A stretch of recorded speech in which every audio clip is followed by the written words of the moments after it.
Hello guys, welcome to our channel Indian comics universe. आज की comics है आलपिन। तो चलिए शुरू करते हैं बिना किसी देरी के।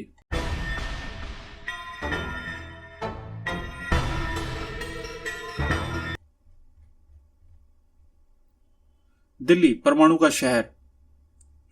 अपराधियों, गुंडों और बदमाशों की एक चौक से भी जहां चौक पड़ता था इंस्पेक्टर विनय, वहां से सिर्फ 50 मील दूर एक छोटा सा शहर परमाणु। इंस्पेक्टर विनय ही परमाणु है। जातिवाद के अंतिम रूप में जलचारू हुआ असंवैधानिक शहर, जहां किसी भी पल कुछ भी घटित हो सकता था। तूफान की तरह कोई आकर किसी से टकरा सकता था। पलक झपकते ही सड़क पर सनसनी सी मच सकती थी। खून, हत्यारे के पीछे भागी उन्मादी भीड़ सिवाय धूल और धुएं के हासिल नहीं होता था। हत्यारा उस कार में भाग रहा है। नंबर नोट करो, नंबर है कहां? ऐसा कुछ हो सकता था। यह क्या, शायद भागते हुए हत्यारे का गिरा होगा। स्वास्तिक का निशान, यह तो हिंदू था। इस निर्दोष अकारण को मारा हिंदू ने। आग में घी डालने का काम छद्म रूपी ये गुंडे ही कर रहे थे। हम बदला लेंगे, खून का बदला खून। यह था उस क्षेत्र का जहां मुस्लिम आबादी अधिक थी और जहां थी हिंदू आबादी अधिक। पकड़ो, वह भागा। वह भी कुछ ऐसा ही मिल सकता। अल्लाह का चिन्ह, यह काम कौन कर सकता है?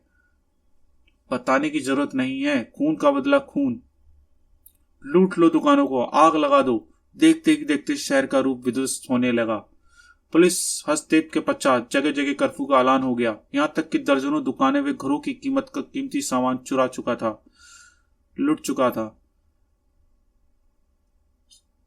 सुलग उठा था पूरा शहर। लेकिन वास्तव में सब दो जातियों का आक्रोश नहीं, ये सब होता था केवल दो भाइयों के संकेत पर। दो जुड़वा भाइयों, गैंडा और टैंडा के संकेत पर। शहर में दंगा भड़काने के बाद लूट की इतनी दौलत मिली है टैंडा, भाई तुम्हारी कामयाबी और दौलत का पहाड़ देखकर खुशी से पागल हो जाएगा।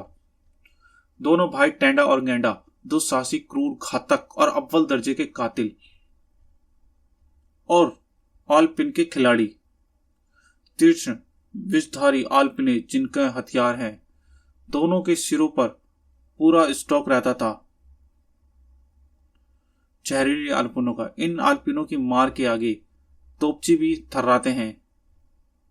आलपिन जो उन्हें कोई नुकसान नहीं पहुंचाती, लेकिन उनके शरीर से दस्त हो जाए तो ये तत्काल मृत्यु को प्राप्त हो जाए। गहरी सांस भरते हुए पुलिस कमिश्नर डीपी भंडारी ने आगे बताया, आज तक ये दोनों कभी पकड़े नहीं जा सके इंस्पेक्टर विनय। मैं इस मिशन पर तुम्हें भेजना चाहता हूं, बिल्कुल गुप्त रूप से। वहां के थाना अध्यक्ष इंस्पेक्टर कंबाली को तुम्हारे बारे में एक पत्र लिख चुका हूं, वह आपकी मदद करेंगे। I am ready to sir. Inspector Vinay एक रेल द्वारा परवाणु रवाना हो गया। कमिश्नर साहब के अनुसार होटल सिक्सर के रूम नंबर 10 में मेरे ठहरने का इंतजाम है। एक टैक्सी द्वारा होटल सिक्सर पहुंचने में विनय को कोई दिक्कत नहीं हुई। मिस्टर विनय को रूम नंबर 10 में ले जाओ। इंस्पेक्टर विनय का सामान रूम नंबर 10 में पहुंचा दिया गया। कुछ चाहिए सर? No, nothing. जब जरूरत होगी खुद मंगा लूंगा। कुछ देर आराम करके सफर पर थकावट उतारूंगा। और इंस्पेक्टर विनय की इसी हरकत ने उसे चलने पर मजबूर कर दिया। ओह! हाथ में एक झटके में उसने एक भयानक विषैली मकड़ी को उछाल दूर फेंका। उफ, ये मकड़ी यहां कैसे?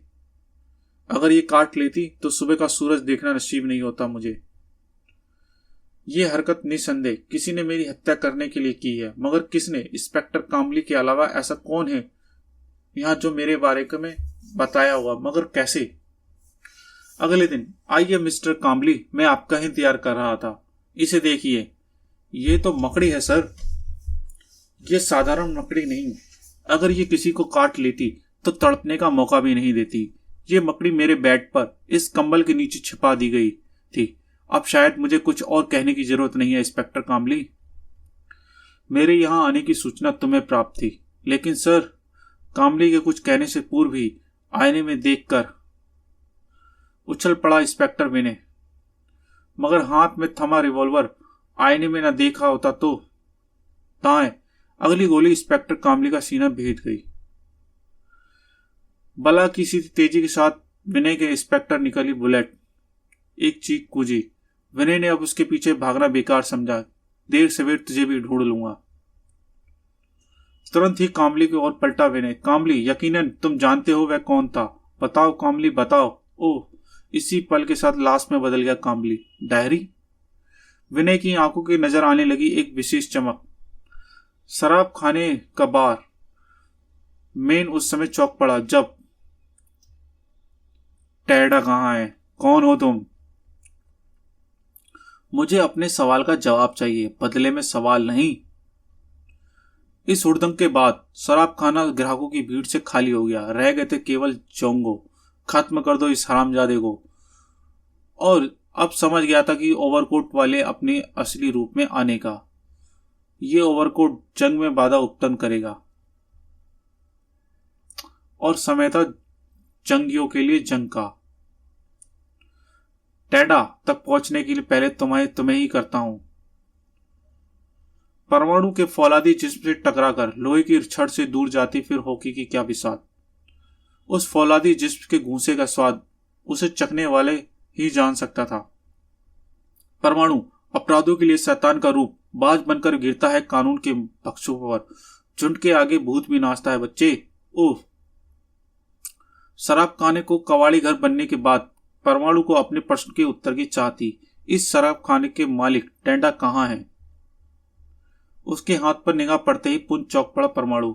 होटल के कमरे में इसी ने गोली चलाई थी। उसे पहचान कर परमाणु का लहजा सख्त उठा। बता, वरना दोनों को हाथ तोड़ दूंगा। तभी हवा में कुछ सनसनाया, लेकिन केवल परमाणु के लिए ये अति सूक्ष्म आवाज सुनना मुमकिन था। आल्पिन का खिलाड़ी।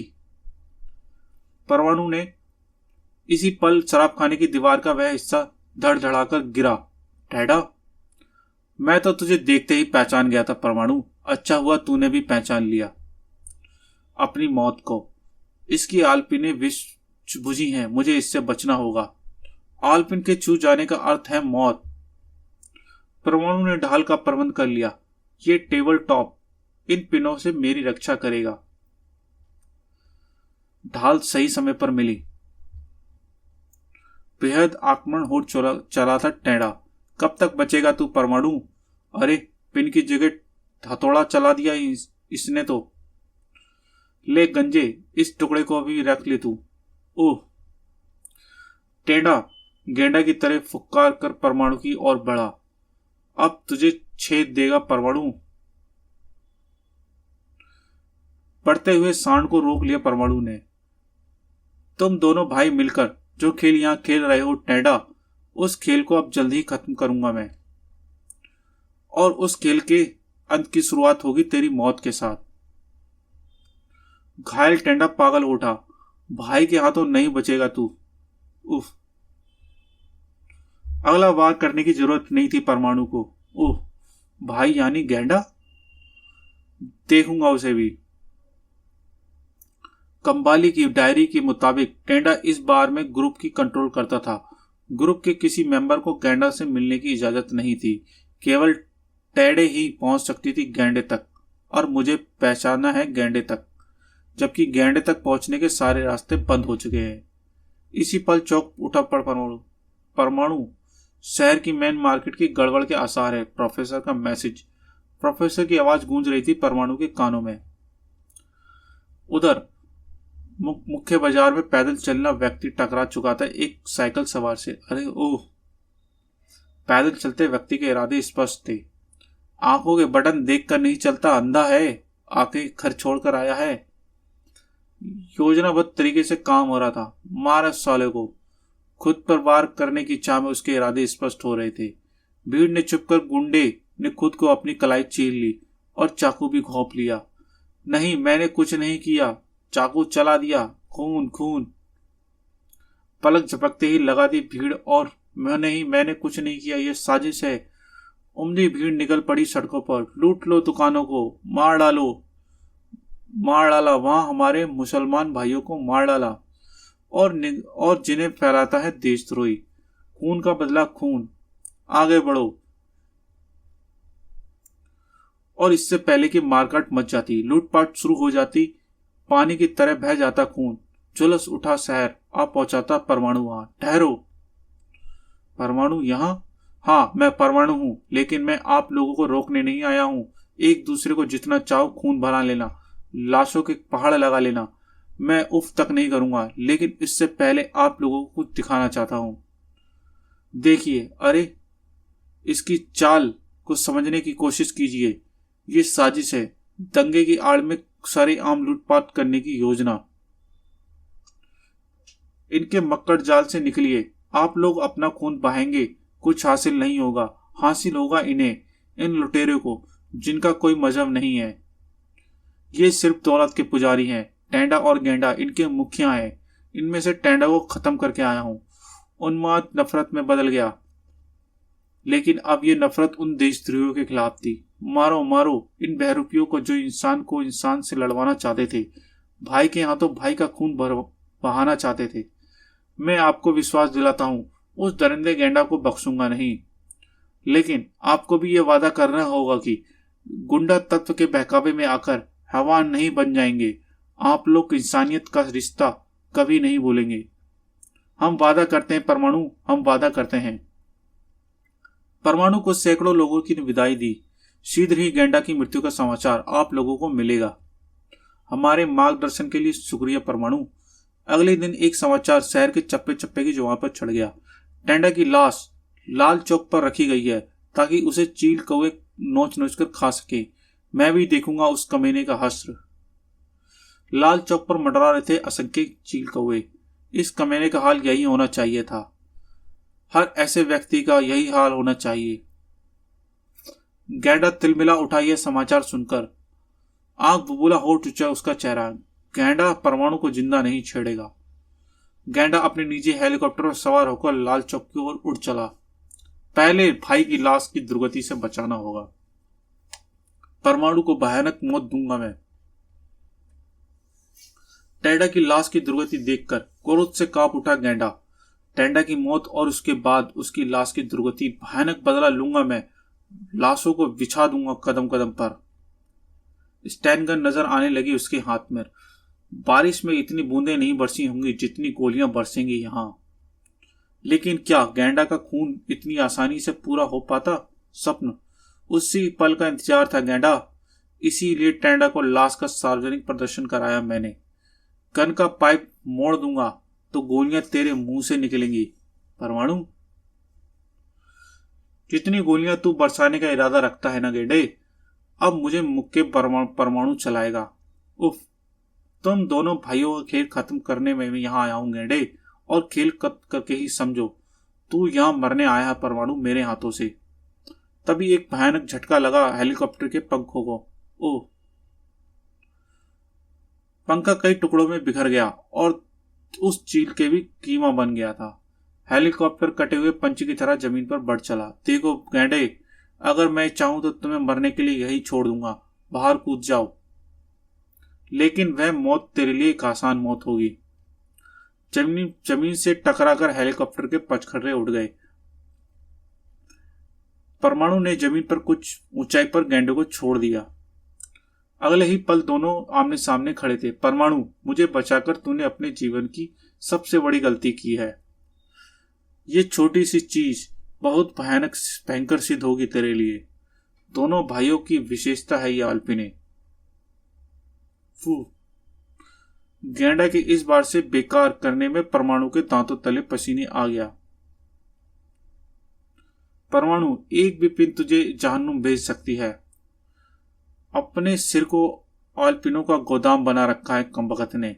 सिर पर पहने रखते हैं कमबख्त पिग।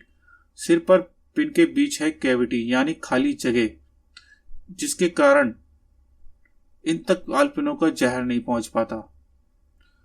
एक साथ फेंकी सैकड़ों अल्पिन कैसे बच पाएगा बच्चे? बाल बाल बचा। ये पत्थर जरूर काम कर देगा। पत्थर ने कमाल कर दिया। परमाणु ने देर नहीं की। जितनी बार करने थे तूने कर लिए, अब मेरी बारी है। परमाणु ने उछाल फेंका गेंडे को। गेंडा अपनी अंतिम सांस ले ले, क्योंकि मेरे अगले वार से तू सांस लेने काबिल नहीं रहेगा और देश के हित के लिए तेरा अंत आवश्यक है गेंडे। परमाणु का यह वार गेंडे के लिए अंतिम बार ही साबित हुआ। यह शौर कैसा! जिंदाबाद परमाणु! सच परमाणु, तुमने अपना वायदा पूरा कर दिया। आज से इस नगर का नाम परमाणु की जगह परमाणु रखा जाएगा। परमाणु, वाह! परमाणु ने ही बचाया है इस शहर को, वरना राख ही बसती एक दिन यहाँ पर। उधर परमाणु उड़ा जा रहा था वापस सिक्सर की ओर, जहां से इसे इंस्पेक्टर विनय के रूप में वापस लौटना था। प्रोफेसर टेडा और गेंडा की मौत के बाद यहाँ रुककर लोगों का एक दृढ़ विश्वास पैदा हुआ है। एक दिन यही विश्वास पूरे भारत में पैदा होगा परमाणु। फिर इंस्पेक्टर विनय के रूप में परमाणु ने गेंडा और टेंडा की लाशें हिरासत में ली। अब दिल्ली पहुंचकर कामयाबी की सूचना देनी होगी कमिश्नर साहब को। समाप्त। तो गाइस, कैसे लगी आपको कॉमिक्स? तो वीडियो को लाइक करें, चैनल को सब्सक्राइब करें। मिलते हैं अगली कॉमिक्स में। Thank you.